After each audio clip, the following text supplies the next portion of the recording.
Summary: a quiet evening in my kitchen turned into a moment that reshaped how I saw my son, myself, and the fragile bridge between generations. What he asked me, out of nowhere, still echoes in my mind years later.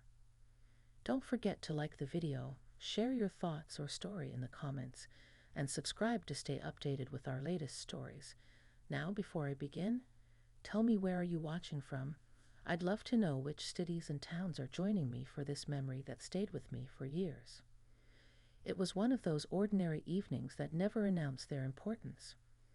The kind that smell like onions warming in a pan and sound like the low hum of the refrigerator, filling the pauses in conversation. I was standing at the counter, sleeves rolled up, carefully chopping carrots the way my own mother once taught me. The light over the stove cast a soft yellow glow, forgiving and familiar. My son stood across from me, rinsing rice in the sink. He was quiet, more than usual, and I remember noticing how tall he'd become without my permission. When did his shoulders broaden like that? When did his voice settle into something steady and calm? These thoughts passed through me without urgency, like leaves floating by on water. We were cooking together because I'd asked him to help, not because he offered. That alone felt like a small victory.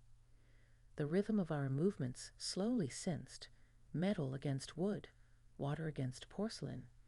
It felt peaceful, safe. Then, without looking up, he asked me something that stopped my hands mid-air. "Mom," he said, "do you ever wonder if you did the right thing, raising me the way you did?" The knife hovered above the cutting board. The question wasn't sharp, but it landed deep. I turned to look at him, really look at him, and saw not a boy fishing for reassurance, but a man searching for understanding.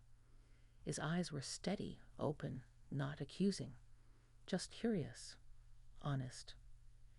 I took a breath, feeling the weight of years press gently against my chest. The kitchen suddenly felt smaller, the air thicker with things unsaid.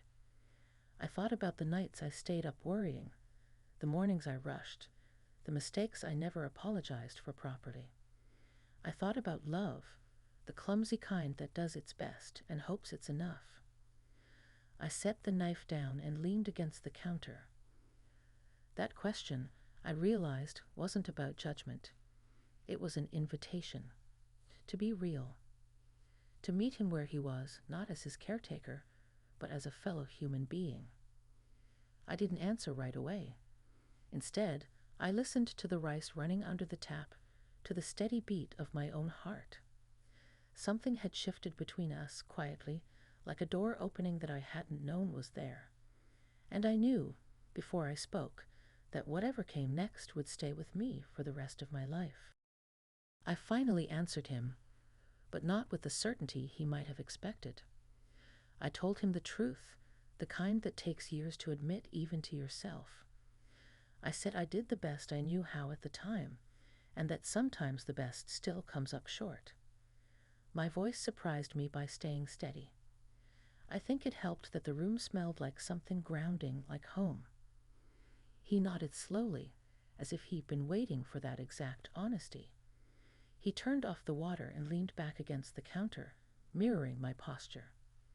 For a moment, we just stood there, two people sharing a space that had held birthday cakes, late-night talks, and arguments that ended with slammed doors.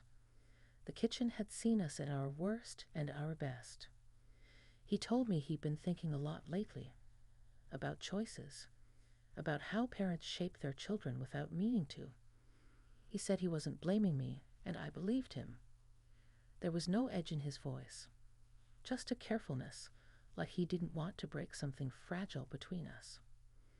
As he spoke, I remembered him at 5 years old, standing on a chair beside me, stirring pancake batter with too much enthusiasm. Batter everywhere, both of us laughing. I remembered teaching him how to tie his shoes, how frustrated he'd get, how patient I tried to be. I remembered the first time he drove away alone, and how I sat on the porch long after he was gone. I realized then that his question wasn't just about the past. It was about who we were now. Adults standing in the same kitchen, trying to understand each other without the old roles getting in the way. That realization brought a quiet tension, not uncomfortable, but charged with meaning. I told him there were things I would do differently if I could. I admitted I hadn't always listened as well as I should have. Saying it out loud felt like setting down a heavy bag I'd been carrying for years. He didn't interrupt. He just listened, really listened, and that alone felt like a gift. When he finally spoke again, he thanked me. Not for being perfect, but for being honest. That word hung in the air between us, warm and steady. The rice was ready, the carrots forgotten for a moment, but something far more important was taking shape. I felt a shift inside myself, a gentle but undeniable change. I wasn't just his mother in that moment. I was a woman reflecting on her life, seeing it through the eyes of someone she loved deeply. And as we went back to cooking, side by side, I knew that whatever came next in our conversation would mark a new chapter for both of us, whether we were ready for it or not. We moved back into the small tasks, but nothing felt small anymore. I stirred the pot slowly, watching steam rise and fog my glasses. He chopped the carrots I'd left behind, careful and deliberate. The sounds returned, but they felt different now, like background music to something deeper unfolding. After a few minutes, he spoke again, softer this time. He said he'd been thinking about how time changes people, how it changes relationships. He said he sometimes worried about losing moments before realizing they mattered. That caught me off guard. I had spent so many years trying to hold on tightly, afraid of losing him, that I hadn't considered he might feel the same about me. I told him that worry never really goes away, that even now, I still replay conversations in my head, wondering if I said the right thing. I admitted that getting older isn't about having answers, but about learning which questions are worth sitting with. He smiled at that, a small, thoughtful smile that reminded me so much of his father. There was a pause, not awkward, just full. The kind of pause where you can hear the house settling, where memories seem to drift in and out of the corners of the room. He asked me what I was most proud of. Not just about him, but about my life. No one had asked me that in a long time. I thought about it carefully. I didn't say the obvious things. I said I was proud that I'd kept going when things were hard. Proud that I'd learned to listen more than I spoke. Proud that I could stand in that kitchen with him and talk honestly without fear. As I said it, I realized how true it was.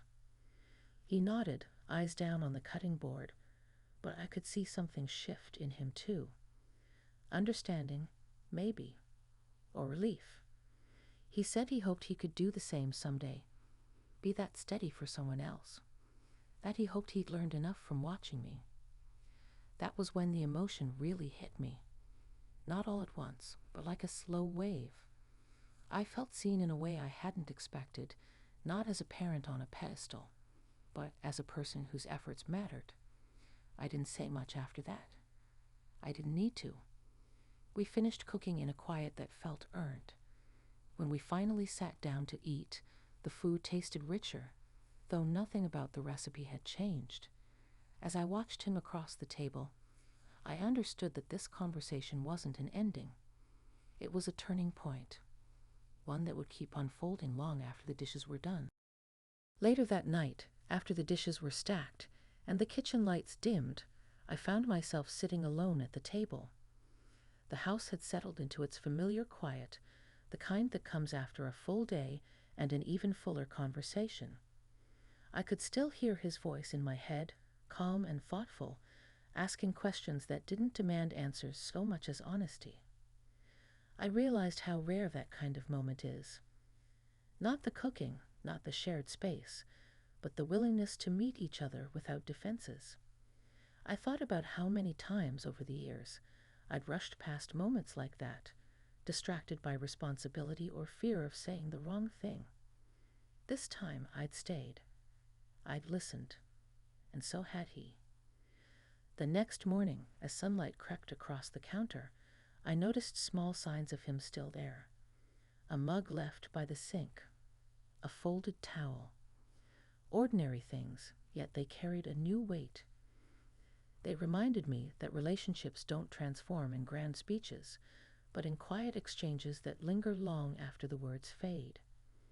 We didn't talk about that evening again, not directly. We didn't need to. Something had settled between us, a mutual respect that felt earned rather than assumed. When we spoke after that, there was more patience, more care, less rushing to fill the silence. As the years have gone by, that question still returns to me, usually when I least expect it. While cooking, while driving, while watching him navigate his own life with a steadiness that makes me proud. It reminds me that growth doesn't stop at a certain age, and understanding isn't reserved for the young. If there's anything that moment taught me, it's this. Sometimes the most meaningful connections come when we allow ourselves to be seen as we are, not as we think we should be. That night in the kitchen didn't change everything, but it changed something important, and that has made all the difference.